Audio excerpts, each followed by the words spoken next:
بھرپور American support کے ساتھ اسرائیل کے غزہ کے اوپر حملے جاری ہیں اور اب تک 32,000 سے زیادہ فلسطینی 32,600 سے زیادہ فلسطینی اس کے اندر شہید ہو چکے ہیں اور 75,000 سے زیادہ زخمی ہو چکے ہیں۔ اور بدقسمتی کی بات یہ ہے کہ یونائٹڈ نیشنز کی سیکیورٹی کونسل کی قرارداد منظور ہونے کے باوجود بھی یہ جو جنگ بندی کے حوالے سے پچھلے 3-4 روز سے ہم بات کر رہے ہیں کہ وہاں پر ایک قرارداد منظور ہوئی سیکیورٹی کونسل کی، اس کے باوجود بھی امریکہ کی جانب سے بڑا بھاری بھرکم قسم کا اسلحے کا پیکج اسرائیل کے لیے منظور کیا گیا ہے، نیا والا، اور اس کے اندر 2,000 پاؤنڈ وزنی بم بھی شامل ہیں۔ پہلے بھی ان کو دیے ہوئے تھے انہوں نے جب غزہ پہ حملہ ہو رہا تھا، اس بار پھر سے ان کو دیے ہوئے کوئی 2,000 سے زیادہ بم ان کو دیے گئے ہیں۔ اچھا، یہ جو 2,000 پاؤنڈ وزنی بم ہوتے ہیں یہ اتنے پاورفل ہوتے ہیں کہ یہ جب کسی جگہ پہ گرتے ہیں تو 50 فٹ گہرا گڈھا پڑ جاتا ہے اس جگہ پہ، زمین میں 50 فٹ سے گہرا گڈھا۔ تو اس طرح کے 2,000 بم مزید امریکہ نے اسرائیل کو دیے ہوئے ہیں، اور اس طرح کے جو بم ہیں ناظرین، جنرلی یہ گنجان آبادیاں جو ہوتی ہیں نا، کنجسٹڈ جو ایریاز ہوتے ہیں، جیسے غزہ کنجسٹڈ ایریا ہے بہت زیادہ، وہاں پر آبادیاں ایک دوسرے کے ساتھ ملی ہوئی ہیں، تو وہاں پر یوز نہیں ہوتے جنرلی۔ یہ پہاڑی علاقوں کے اندر یا اس طرح کی جو سخت ٹیرین ہوتی ہے اس کے لیے خاص طور پر اصول یہی ہے کہ وہاں پر استعمال ہوں، لیکن یہاں پہ شہری آبادی کے اوپر استعمال ہوئے اور انہی بموں کی وجہ سے بیسیکلی جانی نقصان بے تحاشا فلسطینیوں کا ہوا ہے۔ تو مزید ایڈ پیکج انہوں نے اسرائیل کے لیے جاری کر دیا ہے بائیڈن ایڈمنسٹریشن نے، اور صرف یہی نہیں، چھوٹا سا غزہ ہے چند کلومیٹر کا، اس کے لیے انہوں نے 25 F-35 بھی جاری کر دیے اسرائیل کو۔ F-35 ایک بڑا ایڈوانسڈ قسم کا جہاز ہے امریکہ کا، وہ بھی ان کے لیے جو ہے وہ ایشو کر دیا ہے بائیڈن ایڈمنسٹریشن نے۔ دا گارڈین اس پہ خبر لگا رہا ہے کہ U S reportedly approves the transfer to Israel of bombs and jets worth billions. Sources say weapons package authorized even as Washington expresses public concern over anticipated offensive in Rafah. Rafah ایک شہری علاقہ ہے، وہاں پر 16-17 لاکھ کے قریب فلسطینی اس وقت رہ رہے ہیں چھوٹے سے علاقے کے اندر، تو وہاں پر 2,000 پاؤنڈ وزنی بموں کا آنا، اس کا مطلب ہے کہ اس آپریشن کے دوران جو جانی نقصان ہے وہ بہت زیادہ بڑھ سکتا ہے فلسطینیوں کا۔ لیکن یہاں پہ فلسطینیوں کے بھی علاوہ حزب اللہ کا فیکٹر بھی ہے، کیونکہ گیلنٹ جو ان کا ڈیفنس منسٹر ہے اس نے پچھلے دنوں حزب اللہ کے خلاف بیان دیا تھا، اور اب اسرائیل نے کہا ہے کہ وہ حزب اللہ کو جواب دیں گے، بلکہ سیریا میں اور لیبنان نے انہوں نے پچھلے دنوں اسٹرائکس بھی کی ہیں۔ یعنی صفاق اسرائیل کا ایک بڑا نیوز آؤٹ لیٹ ہے، اس نے بھی رپورٹ کیا ہے کہ Israel signals expanded campaign against Hezbollah following strikes in Syria Lebanon wherever we need to act we will act says Israeli defence minister. یعنی کہ یہ جو جنگ ہے یہ ختم ہونے کی بجائے مزید پھیلتی ہوئی نظر آ رہی ہے، اور گیلنٹ جو کہ اسرائیل کا ڈیفنس منسٹر ہے، پچھلے دنوں آپ کو بتایا تھا کہ یہ گیا ہوا ہے امریکہ، تو امریکہ میں وہاں پر بیٹھ کے رفح آپریشن تو اس نے ڈسکس کیا ہی، لیکن ساتھ ساتھ اس نے ایک بڑی واردات وہاں پر ڈالنے کی کوشش کی ہے امریکہ کے ساتھ مل کے، اور وہ بڑی واردات یہ ہے کہ انہوں نے اپیرنٹلی یوں لگ رہا ہے عرب لیگ کو تقسیم کرنے کی ایک سازش یہ لوگ رچ رہے ہیں غالباً۔ وہ یوں کہ انہوں نے پوسٹ وار پلان جو پیش کیا ہے گیلنٹ نے، اسرائیل نے، اس پہ امریکہ ویسے مان بھی گیا ہے،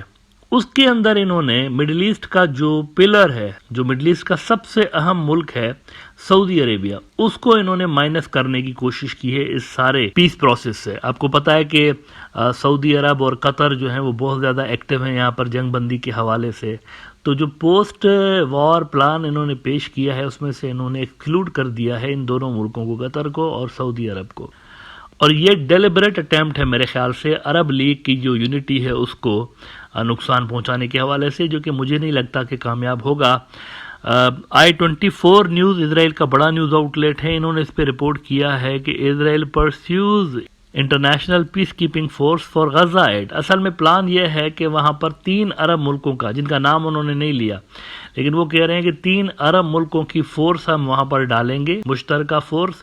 وہ وہاں پر جائے گی غزہ کے اندر اور وہ کنٹرول سنبھالے گی غزہ کا، اور غزہ کے جو لوگ ہیں ان کی ایک پبلک ایڈمنسٹریشن ہوگی، تو وہ اور پیس کیپنگ فورس جو ہے یہ مل کے وہاں پر معاملات چلائیں گے۔ یہ ان کا پوسٹ وار پلان ہے، اور امریکہ اس پلان پہ ایگری ہو گیا ہے، بلکہ ایگری اس طرح سے ہوا ہے کہ یہ جو پیس کیپنگ فورس ہے اس کے اوپر ہوگا امریکہ، چلائے گا اس کو امریکہ، مطلب ان کی فورسز نہیں آئیں گی بوٹس آن دا گراؤنڈ، لیکن اس پیس کیپنگ فورس کے اوپر امریکہ ہوگا۔ I-24 مزید کہتا ہے دی proposed force as outlined in the reports would consist of troops from 3 undisclosed Arab countries excluding Saudi Arabia and Qatar. اب یہ دیکھیں اس میں بڑی ایک گھناؤنی قسم کی سازش کی بو آ رہی ہے، کیونکہ آپ ایکسکلوڈ کیسے کر سکتے ہیں سعودی کو اور قطر کو؟ یہ تو بنیادی ملک ہیں اصل میں عرب لیگ کے، تو باقی 3 جائیں گے، یہ نہیں جائیں گے، یہ کس طرح کا پلان ہے؟ اس کو مجھے بھی سمجھ میں نہیں آ رہا، آگے دیکھتے ہیں کہ اس پہ کیا ہوتا ہے۔ لیکن مزید وہ کہتے ہیں کہ sources suggest that the United States supports the idea envisioning an armed force responsible for maintaining law and order in Gaza. Additionally, it's proposed that the peacekeepers would collaborate with Gazans unaffiliated with Hamas, potentially individuals linked to the Palestinian Authority. اور اسی خبر کو یروشلم post نے بھی report کیا ہے کہ Gaza international force could include soldiers from 3 Arab countries. Defense Minister Yoav Gallant has reportedly updated Prime Minister Benjamin Netanyahu of significant developments made during the former's visit to Washington DC this week. تو یہ ان کا وہ post وار plan ہے جس کو ویسے کئی مہینے پہلے انہوں نے انٹروڈیوس تو کروایا تھا، لیکن ابھی تک اس کو کوئی خاص پذیرائی ملی نہیں ہے۔ امریکہ ایکسیپٹ کر رہا ہے، لیکن سوال یہاں پر یہ ہے کہ عرب لیگ کا اس پہ دیکھتے ہیں کہ کیا ری ایکشن آتا ہے، کیا وہ اس کو ایکسیپٹ کر لیں گے یا اس کو ریجیکٹ کریں گے، کیونکہ یہ جو ایکسکلوڈ کیا ہے نا انہوں نے 2 ملکوں کو، یہ بڑا ایک اس کے اندر انہوں نے گند ڈالنے کی کوشش کی ہے۔ اچھا، مین وائل ایک بڑی ڈیولپمنٹ یہاں پر یہ بھی ہوئی ہے ریڈ سی کے اندر کہ رشین جو جہاز ہیں وہ آ گئے ہیں ریڈ سی میں۔ اب آپ یوں سمجھیں کہ نیٹو کے ممالک کے جو ہیں ان کے جہاز بھی ریڈ سی میں، رشیا کے جہاز بھی ریڈ سی میں، دونوں کے جہاز آمنے سامنے کھڑے ہوئے ہیں۔ آف کورس رشینز یہاں پر اپنے جہازوں کی حفاظت کے لیے آئے ہوئے ہیں، کیونکہ پچھلے دنوں ایک میزائل آ کے رشین جہاز کے پاس آ کے گرا ہے، تو غالباً یہ ان کو پروٹیکٹ کرنے کے لیے یہاں پر آئے ہوئے ہیں، لیکن معاملہ یہاں پر ریڈ سی کے اندر بھی کافی ٹینس ہے اس وقت۔ اچھا، کچھ ایکسپرٹس یہ بھی مان رہے ہیں کہ امریکہ نے یہ جو بڑی بھاری بھرکم قسم کی ایڈ اس بار اسرائیل کو دی ہے، ملٹری ایڈ، یہ غالباً انہوں نے حزب اللہ کی وجہ سے بھی دی ہے، کیونکہ حزب اللہ کے ساتھ ان کے جو معاملات ہیں وہ بہت زیادہ خراب ہو چکے ہیں اور تابڑ توڑ حملے ایک دوسرے کے اوپر ان کے جاری ہیں۔ تو کچھ لوگ یہ بھی کہہ رہے ہیں کہ شاید یہ جو F-35 دیے جا رہے ہیں اور اتنی بڑی تعداد میں بامبز دیے جا رہے ہیں، تو غالباً یہاں پر حزب اللہ کو بھی انہوں نے کنسیڈر کر کے اور یہ ویپنز ریلیز کیے ہیں اسرائیل کے لیے۔ حسن نصر اللہ کو تھوڑی دیر پہلے میں سن رہا تھا، انہوں نے کہا ہے سب کو کہ یہ جو انٹرنیشنل القدس ڈے منایا جاتا ہے ہر سال، غالباً 14 اپریل کو منایا جاتا ہے، انہوں نے کہا کہ ساری دنیا میں اس بار سب سے زیادہ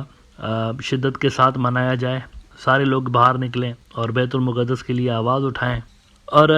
یہ بھی آپ کو بتا دوں کہ جس طرح غزہ کے اندر اسرائیل کے اوپر یہ الزامات لگ رہے ہیں کہ وہ اپنے مرنے والے جو ان کے فوجی ہیں ان کی تعداد کو چھپا رہے ہیں، ویسے ہی لبنان کے بارڈر کے حوالے سے بھی ان کے اوپر یہ الزام لگ رہا ہے کہ لبنان میں بھی ان کے جتنے بھی فوجی مر رہے ہیں ان کی تعداد کو وہ کم کر کے بتا رہے ہیں، چھپا رہے ہیں، اور کہا جا رہا ہے، وہاں کا لوکل میڈیا بھی کہہ رہا ہے کہ کم سے کم انہوں نے 200 فوجی اپنے جو ہیں وہ چھپائے ہیں، جو کہ ان کے مارے گئے ہیں، لیکن انہوں نے بتایا نہیں کہ یہ مارے گئے ہیں ہمارے۔ دا کریڈل نے اس پہ رپورٹ کیا ہے کہ hiding the ratio, Israel conceals 200 plus troop deaths on Lebanon front, having established a 1-1 kill ratio in the past 6 months of border clashes. Hezbollah has now set its sights on high-value Israeli targets to counter Tel Aviv's strikes into Lebanon's geographic depth. تو as of now صورتحال یہ ہے ناظرین کہ یہ جو جنگ چھڑی تھی 7 اکتوبر کو، یہ کم نہیں ہو رہا اس کا اسکوپ، بلکہ مزید بڑھتا چلا جا رہا ہے، اور ریسنٹ جو ویپنز آئے ہیں یہاں پر اس حوالے سے وہ انڈیکیٹ کر رہے ہیں کہ غالباً امریکہ نیئر فیوچر میں اس جنگ کو ختم کرنے کے موڈ میں نہیں ہے۔